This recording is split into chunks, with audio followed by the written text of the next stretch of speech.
بچھڑا کچھ اس صدا سے کہ رت ہی بدل گئی، وہ ایک شخص سارے شہر کو ویران کر گیا۔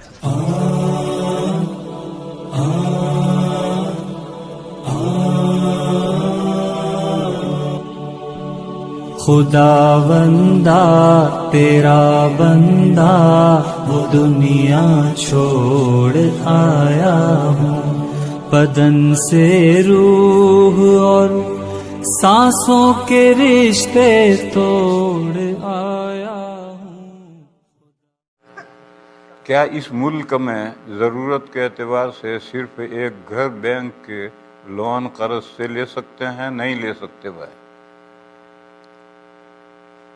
اگر نہ لیں تو عمر بھر کرائے کے گھر میں رہنا پڑ سکتا ہے، تو رہو، کیا پریشانی؟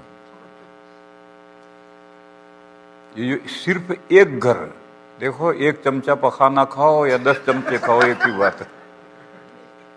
پخانا چاہے ایک چمچہ کھاؤ یا 10 چمچے کھاؤ ایک ہی بات ہے۔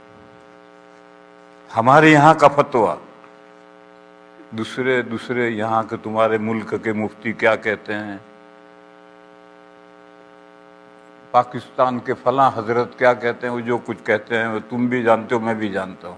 دارالعلوم دیوبند کا فتویٰ یہی ہے جو تم جانتے ہو کہ ایک گھر ہو یا چند گھر ہوں، سب کا ایک ہی حکم ہے۔ اور بینک سے یہ پوچھ رہا بینک سے لون قرض لے سکتے ہیں؟ بینک نہیں، جو اسلامی بینکیں کہلاتی ہیں وہ بھی سب سودی ہیں، البرکہ ہے اور پتہ نہیں کون سے، یہ سب سودی ہیں۔ یہی نیو یارک میں ہمارے دوستوں نے دارالقرآن و سنہ کے لیے ایک مکان البرکہ سے قرض لے کر لیا تھا، 2-3 لاکھ تو قسطیں بھری، پھر تنگ آ گئے تو مکان بیچ کر ساری رقم البرکہ کو دے دی، تب جان چھٹی۔ یہ تو بینکوں کے قرضوں سے بھی آگے ہیں، جو اسلامک بینک ہیں وہ تو بینکوں کے قرضوں سے بھی آگے ہیں۔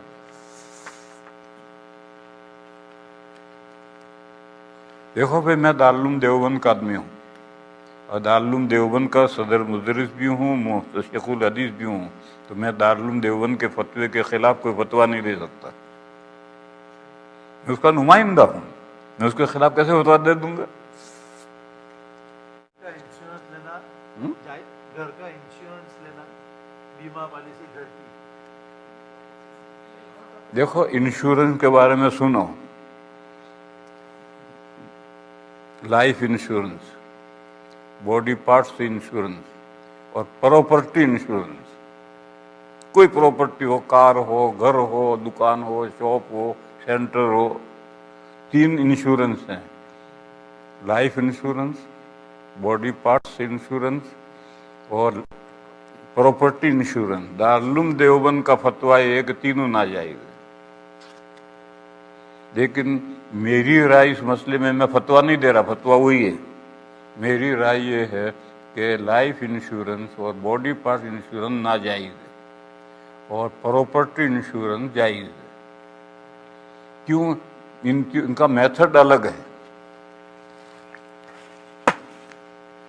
باڈی پارٹ کا انشورنس، لائف انشورنس، اس میں اگر مدت پوری ہوئی اور کوئی حادثہ پیش نہیں آیا تو رقم سود کے ساتھ واپس ملتی ہے۔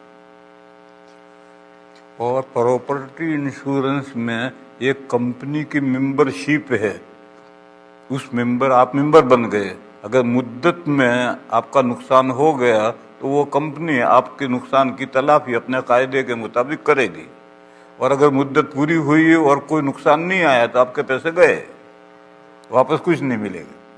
بس اس میں کچھ تعاون ملے گا یا پیسے گئے، یہ تھوڑا سا مخامرہ ہے، سٹہ ہے، اس لیے دارالعلوم دیوبند کا دارالفتہ کہتے ہیں یہ بھی ناجائز۔ مگر میں یہ کہتا ہوں کہ اس زمانے میں آج کل آپ جانتے ہیں کہ میڈیکل کتنا مشکل ہو گیا ہے، علاج کتنا مشکل ہو گیا ہے، اگر اس کے لیے کوئی تھوڑی سی گنجائش نہیں رکھیں گے تو کیسے کام چلے گا؟ اس لیے میں فتویٰ نہیں دے رہا، فتویٰ تو دارالعلوم کا ہے کہ لائف انشورنس ہو، باڈی پارٹ انشورنس ہو، پراپرٹی انشورنس ہو، میڈیکل انشورنس ہو۔ ابھی کشمیر میں جمعیت علماء نے ایک سیمینار کیا تھا، میں اس میں شریک نہیں تھا، میں نہیں جا سکا تھا سبق کی وجہ سے۔ اس سیمینار میں تقریباً 200 مفتی اکٹھا ہوئے تھے، ان سب کا جو فیصلہ آیا وہ یہ کہ میڈیکل انشورنس بھی جائز نہیں. مگر میں پراپرٹی انشورنس کو اور میڈیکل انشورنس کو کہتا ہوں کہ اس میں گنجائش ہے، لیکن لائف انشورنس کی اور باڈی پارٹ انشورنس کی گنجائش نہیں ہے. لیکن فتویٰ وہی ہے.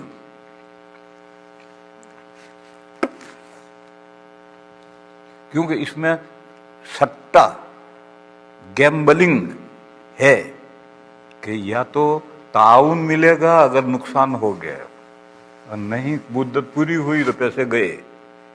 یہ جو ہے یوں یا یوں، اسی کا نام قمار ہے، اسی کا نام میسر ہے، اسی کا نام سٹا ہے، اسی کا نام گیمبلنگ ہے. تو اس میں تھوڑا سا ہے، اس لیے دارالعلوم دیوبند کا دارالفتویٰ یہی ہے کہ بھی جائز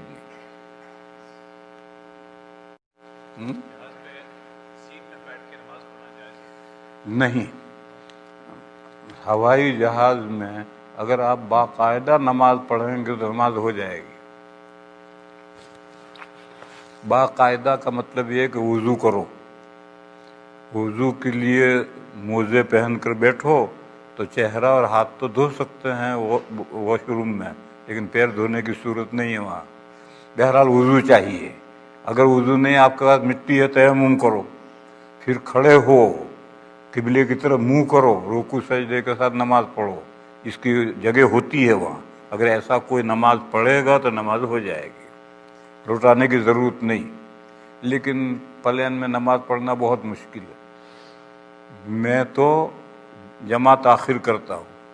دیکھو ایک مسئلہ ہے، دو نمازوں کو جمع تقدیم و تاخیر کر سکتے ہیں یا نہیں؟ حنفیہ کہتے نہیں کر سکتے، کسی حال میں نہیں کر سکتے. البتہ جمع سوری کر سکتے ہیں، ایک آخر وقت میں ایک اول وقت میں پڑھو. اور اگر مجبوری ہے تو جمع تاخیر کرو، نماز کو ڈیلے کرو پچھلی نماز کے ساتھ. اثر پڑھنے کا موقع نہیں ملا تو مغرب کے ساتھ پڑھ لیجیے، اور یہ قضا کرنے کا گناہ نہیں ہوگا. اور یہ مسئلہ درر مختار میں ہے کہ جمع تاخیر جائز ہے. یہ میں امام صاحب کو حوالہ بتلا رہا، آپ کو دے تو حوالہ بیکار ہے. امام صاحب کو بتلا رہا کہ یہ درر مختار میں مسئلہ ہے کہ جمع تاخیر جائز ہے، جمع تقدیم جائز نہیں کسی صورت میں. اور یہ جمع تاخیر میں عصر کو مغرب کے ساتھ بھی جمع کر سکتے ہو، عشاء کو فجر کے ساتھ بھی جمع کر سکتے ہو. میں جب انڈیا سے یہاں آتا ہوں تو میری ایک نماز مس ہو جاتی ہے فجر کی. عشاء تو وہاں پڑھ کر میں دلی سے بیٹھتا ہوں.